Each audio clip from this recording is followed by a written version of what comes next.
Roger. Welcome. How are you? I am good. How you doing, Adrienne? Now I'm rock star because we were chatting about this prior to hitting record. This has been in the making for how long? Months and Oh my months and God, months and months months. and months we've been waiting to do this, right? Well, you are a rock star in my world and in lots of other people's world. But for the community and our community who doesn't know who you are, can you just tell us a little bit about yourself? Sure. My name is Roger Caesar. I am a communications and leadership transformation specialist. I'm a winner of the 2021 World Championship of Public Speaking. I placed third in the world at that time. And since then, I have been helping others in coaching, in organizations to find the greatness within themselves and to further themselves and be better people all around. I love that. And we're going to chat about how you helped me at one point in my speaking Mhm. career. Had it not been for you, oh boy, would things have ever gone south. Before we get there, we're going to talk about my favorite subject, which is you. I Oh, want to wow. know a little bit more about you. And so I guess, I don't want to go back to when you were two, but I guess growing up, and I'm always very curious where people end off in their journey. And I Mhm. don't think this is your last destination. I think this is going to be part of a huge legacy that you've created, not only for yourself, but for others. But Right. as a little person, did you ever think you'd be where you are today? No, not at all. I was very shy growing up. I often talk about this same story where I was in the sixth grade. I'm in the far back of the classroom. I don't want to be seen or heard because I know that if the teacher calls my name, I am going to go up there and basically stutter, stammer, and literally start sweating like crazy. And that was who I was. I never wanted the spotlight at all. So I would tend to be in the back all the time. I love that. And now you are in the forefront. I mean, I'm watching your social and I'm like, oh, you go. That is a rock star. Not only in the making, but that's been made. And it's so funny that you said that. And I think you and I have shared this story. I was the same. I would actually take it one step further where I would skip. When you had to do speeches, I would skip Yep. school. I did not want to be called on like you. I mean, my face would go red. I'd be sweating. And, Mhm. and as I got into my career, I think I'd mentioned to you, Tony Robbins was one of my mentors and a coach. And, he's like, you were made for the big stage. And I was like, "Pfft," like, I really thought you were great right up until you just said that. And then I told him the story, and he's like, and that's why you were made for the big stage. The thing you fear the most is the thing you want the most. Would you consider that statement to be true? I would. I think it's amazing how there are people that come into your life and you don't realize it at the time, but they come into your life and they see something in you. And it reminds me of a speech that I often speak about in keynotes and when I'm coaching, and that is the 2014 World Champion of Public Speaking, Denajaya Hederachi. And he would say, I see something in you, but I don't know what it is. And it's often those type of people that come into your life and they see something in you that you don't see. And it Mm. just takes that moment where you start to recognize what the potential was. For you, it was sorry, uh you said Tony Tony Robbins? Robbins. I just had a brain cramp That's right. okay. I have brain farts all day But long. I'm for glad you me, had yours first. it was a gentleman by the name of Sanjay Sharma, and he was the one who did the exact same thing, noticing something in me when I started speaking, when I started getting into the realm of public speaking. And Mm. I didn't think I had anything at all, but the more he said it, the more I realized, okay, this could be something. I love that. And they plant a seed and then either they leave or you're like, yeah, not for me. But then I think, like you said, it grows with you and you're kind of like, well, what if and maybe if. And Yes. so how old were you when that sort of realization? So because I want to get back to the younger you, how old were you when that sort of took place? I would say that for even through high school, I still was that shy guy, but I was an athlete. I ran track and field, and oftentimes I would say that I would let my work on the track speak for me. I didn't like to be in the spotlight, but the spotlight was on me.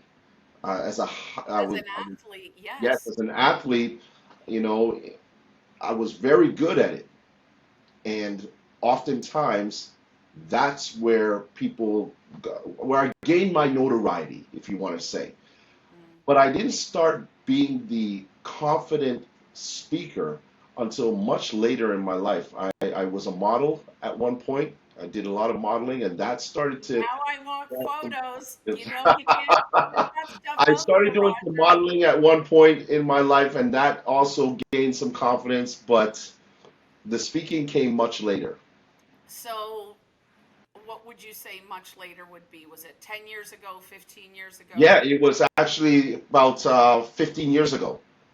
I love that. So, from the shy little boy to the athlete to a rock star, on the stage and off the stage, what happened sort of in between? Like, did you always know what you wanted to do? Did you want to be an athlete growing up? Like, I'm very Mhm. curious in how you grew up. Did you have brothers and sisters? Yeah, yeah. I have one sister and one brother. Both are younger than me.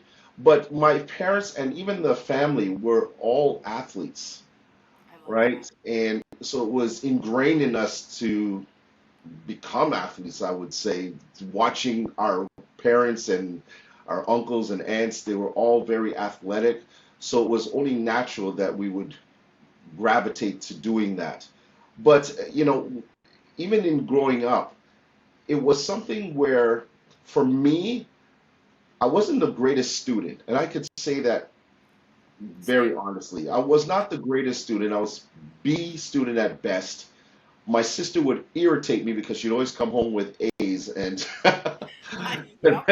and my mom would be like, "Why can't you be more like your sister?" I'm like, right? But I think what it came down to for me was over time, I knew that growing up, I wanted to either be an athlete in the Olympics or an accountant. Those were the two things that were in my mind. And I know they are so far Kind of apart, like on the so spectrum, you're right far there. apart, right? But I wanted, and here's the story. I'm going to give you a funny story on that. Tell me. My father's accountant, I remember when he first showed up at the house one day, he walked in and he was so smooth. I mean, his hair was nice and slicked back. When he walked, it looked like he was walking on clouds, and his voice was, "Hey, Roger, how you doing?" Go How you doing? right? I used to laugh and I used to say, my God, he reminds me of like a celebrity on TV doing a commercial. And that's Doing how I saw accounting. him as this absolute star. And I said, oh my God, I want to be just like him. I And love and that. this is how I decided. I thought that's the life I want to live. I want to be able to have the nice car and have that smooth style. And I thought, hey, I'll be an accountant. That was a joke. You're like, that is never. I'm That's just not laughing because me. I could never picture you as an accountant. Like No, that and the last thing I would no, think that's you would it. be. Yeah, I wasn't, I didn't like it after a while. I remember sitting in an office building, I was working for a company, and it literally hit me. This is not me. And sometimes that's what happens in life. We recognize that we go down these paths, and the road to success is never straight. There are curves and there are loops and there are red lights that come up all the time. And this is exactly what it was for me. I thought this was my calling to be an accountant, and it hit me like a ton of bricks that I'm the type of person that's more ambitious. I started to become that type of individual who wanted to be out there speaking, doing things. And that's when it completely changed for me. I love that. And so when your family realized this shy athlete Mhm. child that wanted to be an accountant now was going to go out and public speak, did you get support? Yes, I did. I did. Oh, okay. 100%. They were waiting for it. It's almost like they were waiting for me to break out. And Oh, and then they saw oh, that I had a beautiful. passion for it. Again, it took someone saying it to me for me to recognize that I actually had the gift of gab. I didn't realize it until I started getting into that program with the organization, and I'll say it is Toastmasters. I started with Toastmasters International, a great organization for those who are wanting to learn the basic skills of public speaking and leadership skills. This is the place to be. I started there 13 years ago. I'll even go further back. My family had a family-owned business in the logistics, and when I took over that business, I remember my dad saying to me, "You want to be able to know how to do any and everything in this business because you don't want anybody to walk over you." And part of that was learning how to speak eloquently when I had to meet up with executives. And that was where it all started. That was the genesis of the entire thing of learning how to communicate properly. I walked into the office of one of our longest standing customers, and they were doing a lot of turnover. And a new supervisor started there. And when I walked in to introduce myself, he just stood there looking at me like, "Who's this young kid in my office?" Trying to tell me that he's an owner of a company. Like, who Yeah. are you? Yeah. Little did I know that he was an introvert, and that's something I never experienced. Even though I guess I was one for the longest time, I never really had somebody in front of me that was as well. And I remember sitting in that office and sweating profusely, thought like, damn it, I can't seem to generate a conversation with this guy. And that made me realize that I had to change. I had to get the right training that would help me to be anywhere, any place, at any time, and not be intimidated by anyone. I love that story. And two things: loved your dad's advice. That is worth its weight in gold, Yeah, right? yeah. Learn how to do everything and anything within your business. And every successful entrepreneur, founder, president, CEO, whatever the case Hmm. may be, knows that. So God bless your dad. That is brilliant. Yeah. But I want to ask you about this introvert because we've all been there. We've all walked into a room. I won't even tell you about my thing last night. Walking into a boardroom with 19 men and one woman. And Hmm. anyways, that's a whole nother conversation and a whole nother podcast for another time. But so you walk in, but I think part of your magic, if you will, is like you said, it's not only the speaking, but it's being able to read the room or Hmm. read a person, right? Yeah. And I think when you were there, it almost feels like to me through the story, you were sweating and then you walked away saying, I'm never going to feel like that again. Yeah. I'm going to train, I'm going to learn how not to feel like that because really that person's feelings are their own, but making you feel sort of, I don't even want to say inadequate, but unable how to generate a conversation had Hmm. nothing to do with you. I bet you that No. person kept you on forever and loved you guys, right? Yeah. As a client. So is part of your training and your learning, I think a big part of it, I know for me as a speaker, is reading the room. Would Mhm. you think that's true? And if so, give us some tips. I agree with that. And it took me a while, and I'll be very honest with you, Adrian. It's still, there's that little boy still inside me at times that when I go into a huge room of potential clients, potential opportunities, that he sits there and says, "Oh, this is too much. We need to go back in that corner and sit there." And I Yeah. have to force myself to say, "No, this is what I do. This is who I am now." And oftentimes, when I do go into a room, there is that potential where you will meet someone who is an introvert. And I've learned through the course of time, again, with the help of Toastmasters and also a lot of the experiences that I've had since, I've learned to be able to generate conversations that are open ended, that allow them to also feel that they can be comfortable speaking to me. So it's about having open ended questions, number one. Having that smile on your face, number two. When you walk into a room, most people, if they are in that room, they want to feel comfortable with you, and you want to feel comfortable with them. A smile is something that will generate every time. an opportunity. And that's how I look at it. If I walk into a room and I come in there with a scowl on my face very angry or looking like I'm upset in any way, shape, or form, oftentimes it's very hard for people to read that and want to come and talk to you. So for me, it's always been that way. Having open-ended questions, allow a person to talk first. And that's something I learned from my coaches as well when it comes to speaking. Always let someone else feel like, hey, they're the important one. Once they feel that way, there's that trust value that comes along with it.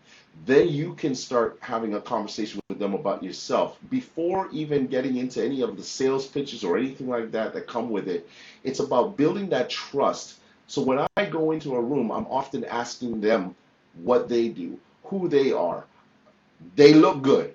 Oftentimes, geez, I see it to you. You, the rock star, you look so amazing. That allows somebody to feel relaxed. And then after that, it's about just having a general conversation before anything else is said. And you make that connection. And thank you. I thought our hair, was matchy matchy today. So, Yeah, I gotta fix mine. I gotta fix mine. but you have this charisma, if you will, about you that when you walk into a room, you do command that trust and that comfort, and that is a real talent and skill. And part of it is learned. I do believe that, but I sort of will challenge you a little bit to hear what your thoughts are. That I think it's something that's within us. Not everybody is made to speak. No. And I know I can speak about myself and some of my other, colleagues and friends and clients. Hmm? And people would be like, you walked into that boardroom and you killed it. And I'm like, little do you know that didn't sleep the night before, Yeah. wanted to throw up in the morning, was extremely nervous. And I love Right. the fact that you talk about that little boy that is still within you. Yes. And that is so authentic and real because I think we all have that inner child and we've got, whether it's trauma, whether it's a past, regardless of what it is, Hmm. you sort of talk yourself down or out of it saying, I got this, right? Yeah. And that is so incredible because when people look at somebody like you, they think it's sort of unattainable. Hmm. And you do have a lot of accolades and awards and accomplishments, but you were that shy kid. Yeah. So I feel like there's so many people that can rise above where they are at. Would you agree with that? Oh, Regardless of their past, I mean. yes, most definitely. Most definitely. I'm living proof of it. I would have been I would say that for the longest time, like I said, I was that child in the corner. That young boy that always sits here and reminds me, helps me to see where I was and where I want to be. That's what I love about it. Him being there in that imaginary little boy, being there and saying, well, I don't know if this is where we want to be. He is a constant reminder to say, look, that's where we were, but this is where we want to be right now. And I enjoy what I'm doing. So I allow that to be there just to be a reminder of where I was before. Nothing is wrong with that. And not everybody is going to be a speaker, as you said. Not everyone is going to be a speaker. But when I work with clients, whether it's in organizations or on a one on one basis, what I love seeing is them walk in and say, I can't, and leave saying, damn, I didn't know I could. Yes, I can. Right? Yes, you can. Right? Exactly. And to me, That's that magic. yeah, it's absolute magic. But you know what? It comes down to allowing them to be the best version of themselves. And if that means that they are a quieter version, that's okay. But what we want to do is try to get them to release that tension, that fear, that anxiety that they may have inside of them that I know I had. And often when I tell that story, it helps those individuals, the introverts, say that, hey, if he can get out of there, so can I. I may not have to be as uh, boisterous as Roger Caesar. I may not have to be that overly confident guy like Roger Caesar, but at least if I can walk into a room, give a presentation, and do the very best that I can, given who I am and my skill set, then I've already achieved greatness. I love that. And you sort of nailed it where you said, where I was, where I want to be. But Mhm. people always say, therapists, anybody, says, oh, don't look back. And I'm like, I want to see how far I've come. I Yeah. love looking back. And, Mhm. one of the big things, and I'm a firm believer, is sort of changing your narrative, if you will, or the feelings that you attach to certain words. For example, my thing is rejection is redirection. Fair Mhm. enough. So you are essentially saying the same thing where, well, that's where I was, this is how far I've come, and this is where I'm going. Yeah. But you do acknowledge that inner child, and I think it's great because so many people say, oh, just forget that and, put it on a shelf, and fair enough, put it on a shelf, Mhm. but revisit it because I think it's fine. I think it's, I don't know, to me, it sounds very empowering when you talk about it. Yeah. And I'm sure it really relaxes, like you said, the folks that you coach and that you teach. Mhm. I feel like that would be a, oh my God, he was? Because I didn't know that about you. Yeah, I think that it also shows your authentic self, that Mm-hmm. you recognize who you were, and you can also see the growth that you have been able to do over time. There's nothing wrong with that. I often say this in keynotes, don't let fear fool you. Let it refuel you. So all Oh, those things that happen to you, even though they are fear or that you think that you cannot do something, turn that around and use it as fuel to let it refuel you to become better at where you are now or where you want to be. There's I, nothing wrong with that. And I guess, you know what, we can argue that point with psychologists or anybody else from wherever they feel that this is supposed to be. But for me, I like seeing that little boy. I same. like knowing he's there. I like seeing that, you know what, that's where he was. But look at this. I What does this know. tell you? What does this tell you? This tells you that anything is possible. But don't let that fear fool you to think that you can't get here. I love that. And I always, and one, as you know, in one of my keynotes, I also say, what's the number one thing that holds people back from living their dreams? And it is fear. And Yeah, it's the unknown, right? And people yeah, like yourself are out there saying, no, man, it's fuel. Flip it around. And I love that. That's gonna be the name of your article, of your podcast, of everything, because it's worth its weight in gold. But isn't it true though? As soon as you change the whatever feeling you've attached to the word fear or hmm, rejection, that is what it is for you. That is your reality, and you're out there telling people, no, fear is good.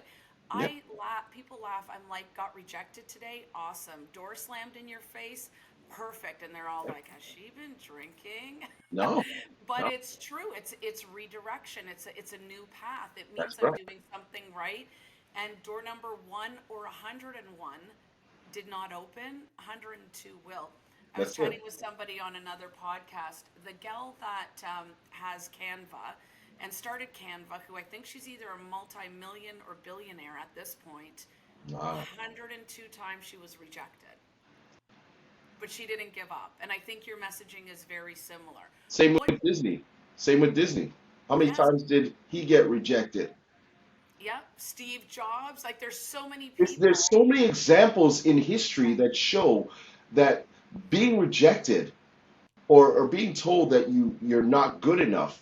J.K. Rowling's. There's another one that comes to mind. How many times that these celebrities, these icons, were rejected? It And doesn't that's mean only that the the people. road stops. The road does not stop there.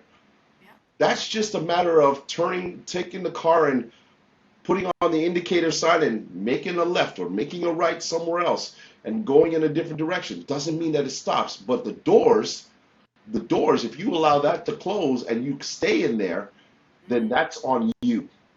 Yes, I love that analogy because, like what you said, we only hear about the celebrities or people in the news that were rejected multiple times. So it's happening everywhere. Mhm. As long as you understand that is a stepping stone to success, you have to Yeah, know that you've got to get through it, right? And yeah. again, you are living proof of that. So, oh, you and I could talk for hours. So, I've got a couple of more quick questions for you. This is Yes. going to be a fun one.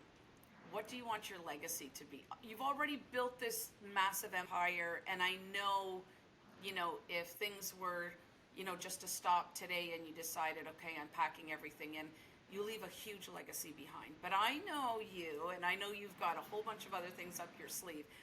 What do you want your legacy to be? Wow. Adrian, that is a question that I think everybody, when they're asked it, they have to stop and ponder Of and course. really think about it.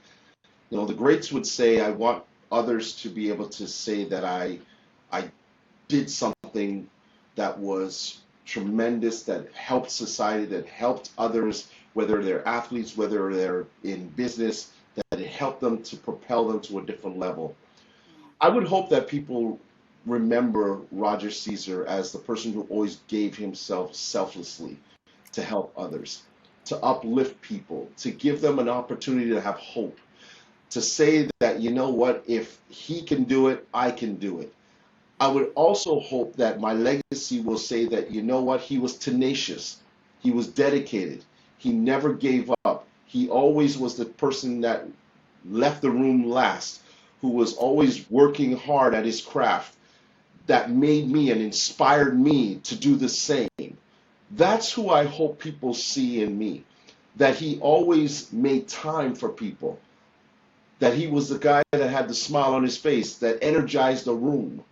These are the Yep. things that I know Already. about myself, right? This is Yeah. who I have become and who I feel I am. And if that legacy allows someone else to say, you know what, based on who Roger Caesar was, I know I'm a better person today because all of the things that I saw him do, and I even say this to my children, I tell them all the time, look, you want to leave this planet knowing that you made a positive difference in the lives of those who you have touched. And if anyone, just even one person, can say, my life is 100% better because I knew you, then you did your job on this planet. Aw, I love that. You know what? Big heart to you because exactly, and I knew that that would be something that would be a big part of what you wanted is that you're leaving this world a way better place than, prior to you. And you're not going anywhere anytime soon because I think No, you've got a massive no, legacy. I know I'm saying I think you have a massive legacy to continue, but from what I understand, you want to leave a legacy of love, kindness, no. growth, Yeah. leadership, and you're already doing all that stuff. Look at your shirt, for goodness sake. Find your greatness. How do you Right, not feel good reading that? As soon as you right came on, there. I'm like, I need to go get my t-shirt that says girls Oh, can well, do we're gonna get you one. We're gonna get you one. I'm gonna anything. send one to you. There you go. No, I Okay. love, love, love it. I love you. One of my final questions, which stumps everybody, by the way, so I couldn't give it to you in advance, like I give you no questions, it's all organic. Okay. What does it mean to you to be unbreakable? Wow, this doesn't stump me at all. To be unbreakable means that you have conquered the fears, the problems, the doubts in your mind, that you are vulnerable, that you know that you will make mistakes, that you will falter, that you will fail, but that you step up, get up, and keep moving forward. Being unbreakable doesn't mean that you are unstoppable. What it means is that nothing will hold you down and Mm. nothing will allow you to say, I can't. It will continue to push you forward. And no matter what is put on your shoulders, you will push it off, dust it off, and keep moving forward. So I am unbreakable, just like you are, Adrienne, because we have never allowed ourselves to fall down and stay down. We keep going forward. Wow, I think I need to hire you as my spokesperson because dang, that was good. You were, I gotta be honest, you are the first person that had the answer and did not get stumped. Like, I mean, Thank the you. first person. So, big bravo to you. And you know what? Your sort of meaning behind it is everything that I believe Unbreakable is as well.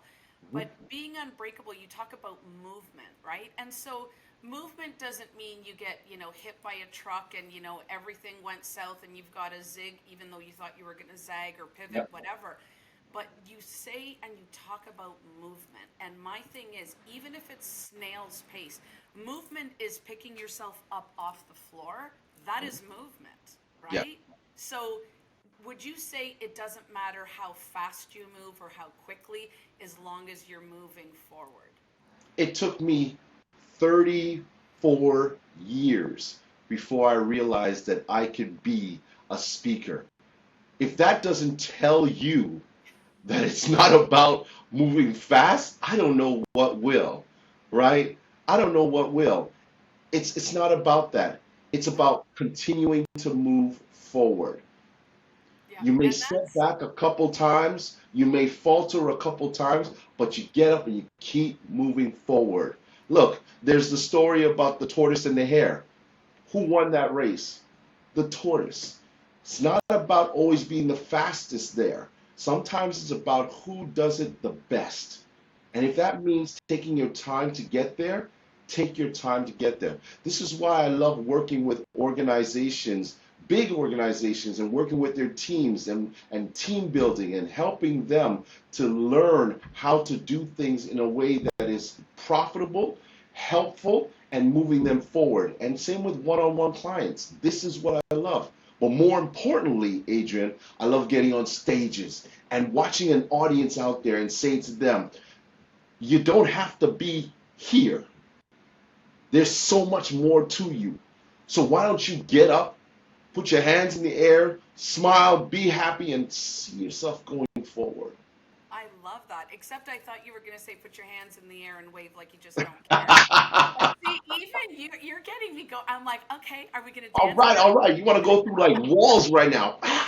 Yeah, exactly. And you know what?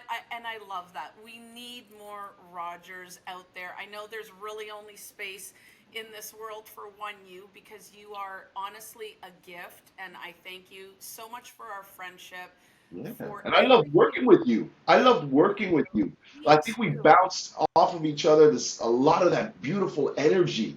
So it was fun Yes. even working with you as well. Come on, let's Thank give you. credit And where let's, credit is due. You are awesome. oh, you're so sweet. Thank you. Well, let's talk about that because I promised we would in the beginning. The way we worked together, and we're not going to get into details, was so sort of untraditional. Yeah. And you said to me, I didn't feel like I helped you as much as I could. And I would love the fact that you were open to the feedback that without you, I probably wouldn't have gotten on that stage because you allowed me to be authentic. You allowed me to go through that process. And you do it in such a way and such a creative way. Working with you as a coach is really, truly, and has been second to none. And I applaud you for that, and I thank you for that because you deal with a lot of people that are high energy, high impact. They have their ideas and they have their visions, and you allow the space for that. And not a lot of coaches do. So that is my true, honest opinion and experience, and I love you to pieces, as you know. Thank you, darling. We are going to, now that we have done this, next is meeting face to face. Love Yeah. you to pieces. Thank you so much. We Thank shall you. chat soon. Thank you for being our guest. And can I just give a shout out, tell everybody you can get me on LinkedIn, on Instagram at Caesar.empire on Instagram, and my YouTube channel. Subscribe to me. Spell my name right. It's Roger Caesar, Caesar, Caesar. And I'd love to connect with you as well on my website, rogercaesar.com. If you are looking for a keynote speaker, someone to excite your audience for your events, come see me. Let me be there. Let me bring the greatness. If you want one-on-one coaching, or if your organization is looking for someone to come in and help with their communication and leadership skills, please reach out to me. Absolutely. And I will also include all your coordinates below. And you are a rock star. Love you. We shall chat soon. Love it.